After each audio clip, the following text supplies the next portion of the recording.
मैं फ़िज़िकली 9 तारीख को 5:50 का वक़ूआ है, मैं इस्लामाबाद में था ही नहीं, मैं कराची में था। हमने सबूत, हॉस्पिटल की रिपोर्ट, ट्रैवलिंग डॉक्यूमेंट्स जो बताते हैं कि मैं जब जहाज़ किस टाइम पे ट्रैवल कर रहा था और वो किस टाइम पर यहाँ लैंड किया, जो अकरेंस है उस वक्त मैं फ़िज़िकली इस्लामाबाद में मौजूद ही नहीं हूँ।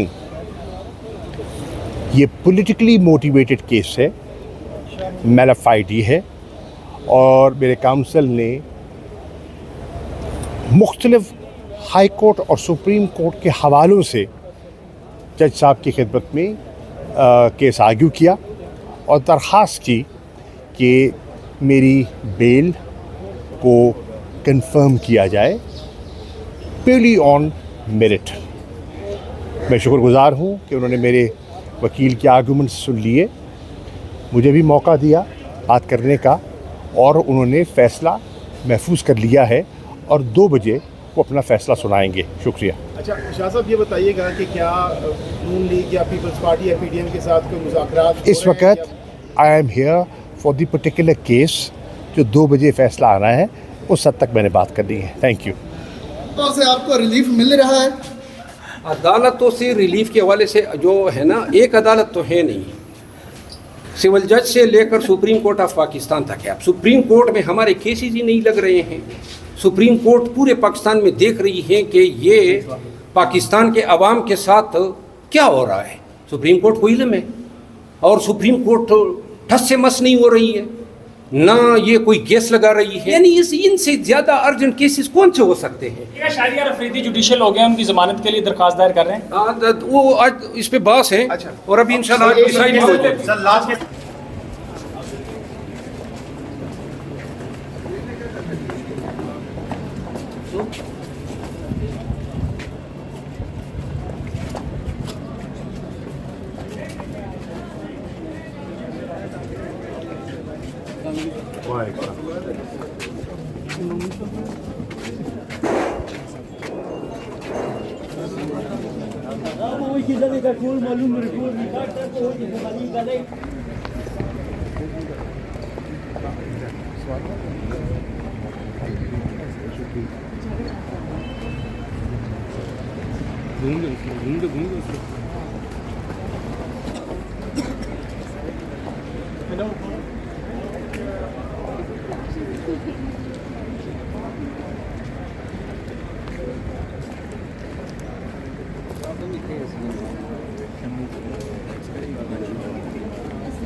लेट हुआ मैं जज साहब पहले पहुंचे।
नई पार्टी बना रहे हैं परवेज खटक साहब?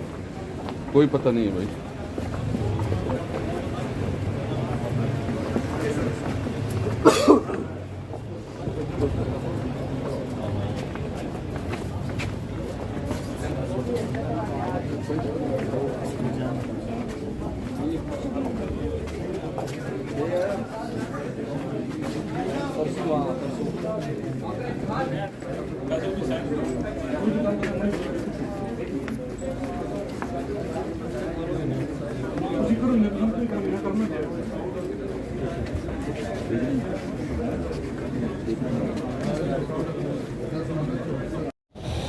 ये ले